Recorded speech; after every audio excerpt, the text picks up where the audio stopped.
a new thing. Hello, Malcolm here. Welcome to your daily devotional podcast, anchored in Isaiah 43 and verse 9, which says, "See, I am doing a new thing. Now it springs up. Do you not perceive it? I am making a way in the wilderness and streams in the wasteland." Now, we're currently looking at God doing a new thing in the life of the Apostle Peter. And today we're taking a second bite at the topic of Peter's vulnerability. We've been in Luke chapter 5 for a while, but today we move on to Matthew 16 and verses 13 to 20. I won't read the whole section, but perhaps paraphrase some and read other parts.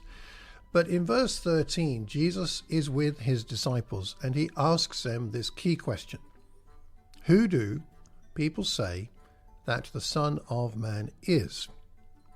And they say, some say John the Baptist, but others Elijah, still others Jeremiah, or one of the prophets. He said to them, "But who do you say that I am?" Simon Peter answered, "You are the Messiah, the Son of the living God." And Jesus answered him, "Blessed are you, Simon, son of Jonah, for flesh and blood has not revealed this to you, but my Father in heaven. And I tell you, you're Peter, and on this rock I'll build my church, and the gates of Hades will not prevail against it. I'll give you the keys of the kingdom of heaven, and whatever you bind on earth will be bound in heaven, and whatever you loose on earth will be loosed in heaven." And he told them not to tell anybody else what they had uncovered. The rest of the disciples do not speak up when given the chance to express their convictions personally. They say what other people are saying, but not what they think. But Peter is different. Peter tells Jesus what he's thinking. Perhaps it's also what the other disciples are thinking, but perhaps they don't have the confidence to say so.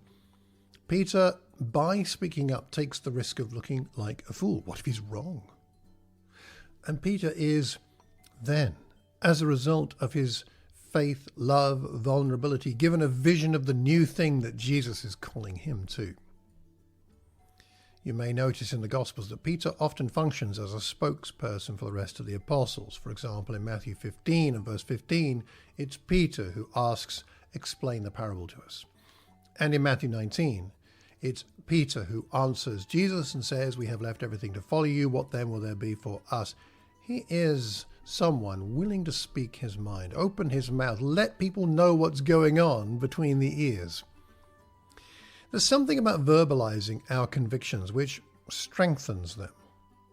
Jesus responds to what Peter says here in this passage in Matthew 16 with the phrase, "Blessed are you, Simon, son of Jonah." Why is he blessed?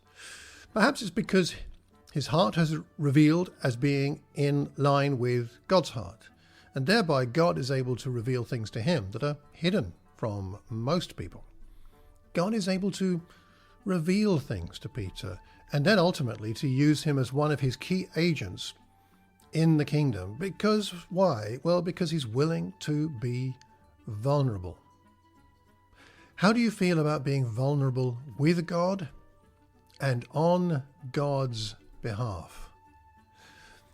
The feeling of vulnerability can be quite scary, but that's living by faith, isn't it?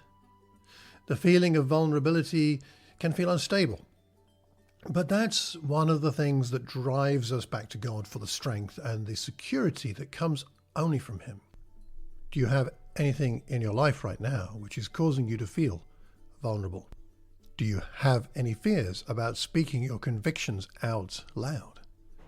Why not take some time today to ask God to give you the confidence in him to share your convictions with others, whether they are fellow believers or those who do not yet know God, and ask him to give you the strength to trust him during times of vulnerability. I hope you find your heart, your life, your congregation, and your world inspired by God doing a new thing. Until tomorrow, take care and God bless.